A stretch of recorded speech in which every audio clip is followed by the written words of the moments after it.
Awakened One, today I want to discuss with you existence and the breath of Dravya. Existence itself.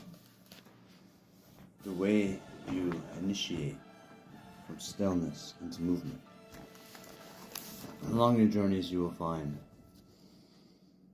stories of chakras, your focal points, and certain clusters in the nervous system which go beyond form to how you generate your energy. If you study and learn about the chakras, you will eventually come to the point where you realize that spinning your chakra to the right. Now keep in mind, TikTok camera is reversed, so I am drawing a spin to the right. Spinning your chakra right, you're generating and cultivating the energy within your individual perspective, in your energy body and form. And spinning right cultivates and generates your energy. To what spectrum is up to your focus and your belief in the amount of energy you have access to. Eventually, if you go all the way beyond stillness to where you initiate your chakra, you will eventually find from the initiation point where stillness initiates into movement, a bottomless well where if you tap into your own singularity or supernova, you will see that you can push yourself beyond the mind's limitations or perceived limitations. Now that is your forms chakra. Now I want to discuss sage mode. This is the right chakra spin, pulling on and cultivating your forms chakra.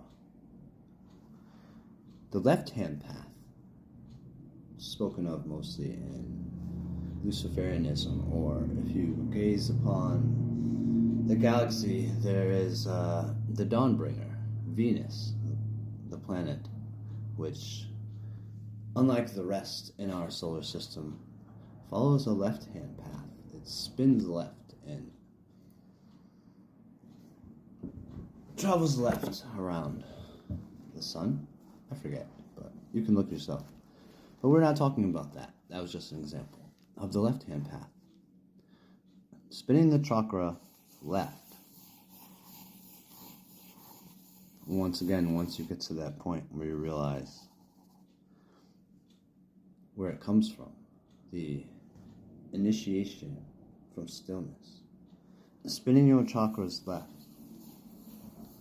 is not the same as right, where you're pulling on your own individual chakra system. Spinning left is pulling on all the energy around you, essentially entering into supernova ultra or sage mode, right? Pulling on all the chakra around you. And depending on your focus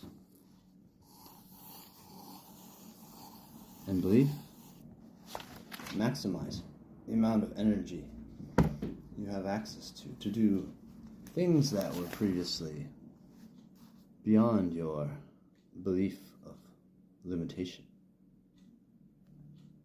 Now,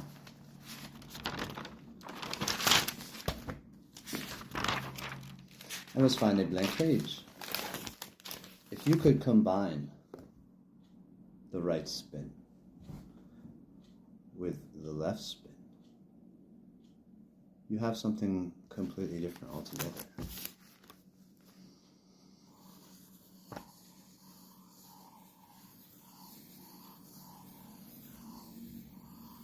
Do you see this? Here's your point of stillness, the bottomless well. I will call this for you the Torus spin. Torus. You can look it up.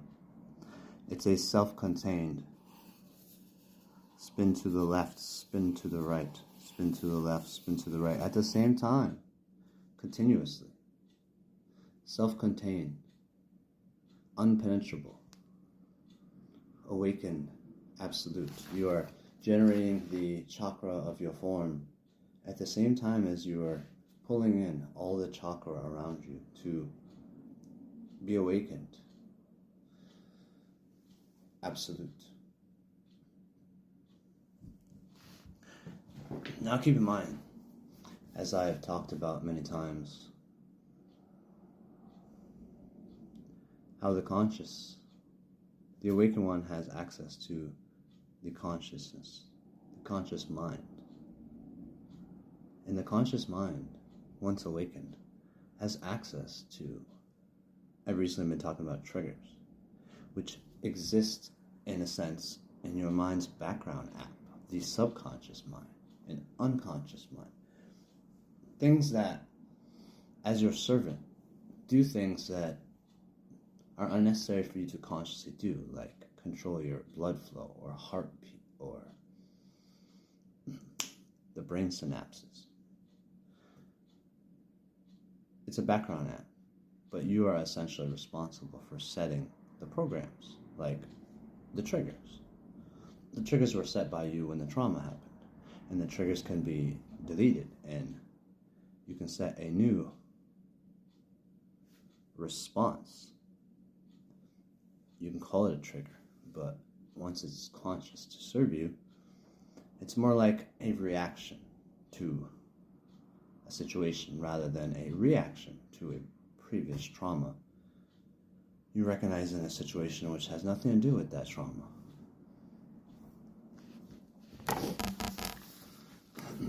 You can set to motor memory into your subconscious mind the right chakra spin and left chakra spin together into the Torus.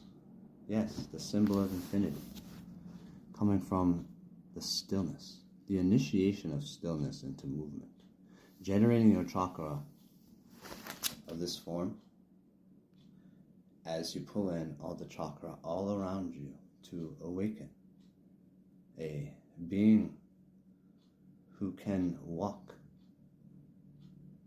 without limitation. Supernova Ultra itself, awakened, absolute.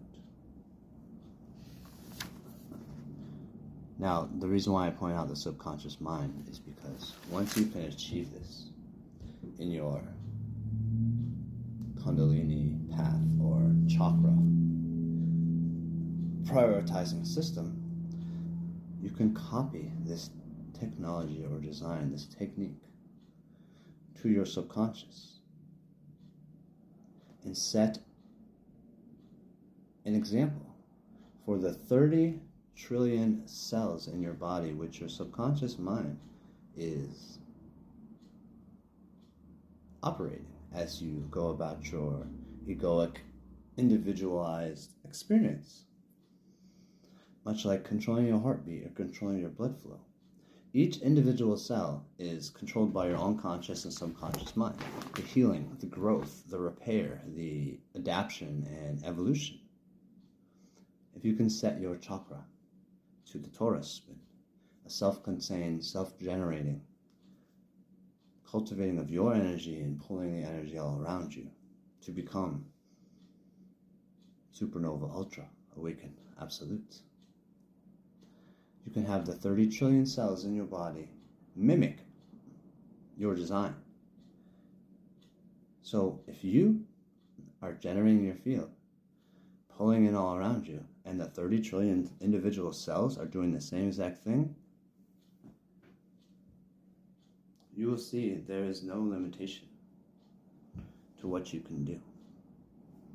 The only problem you're going to find is how do you drink enough water to sustain such an amount of energy.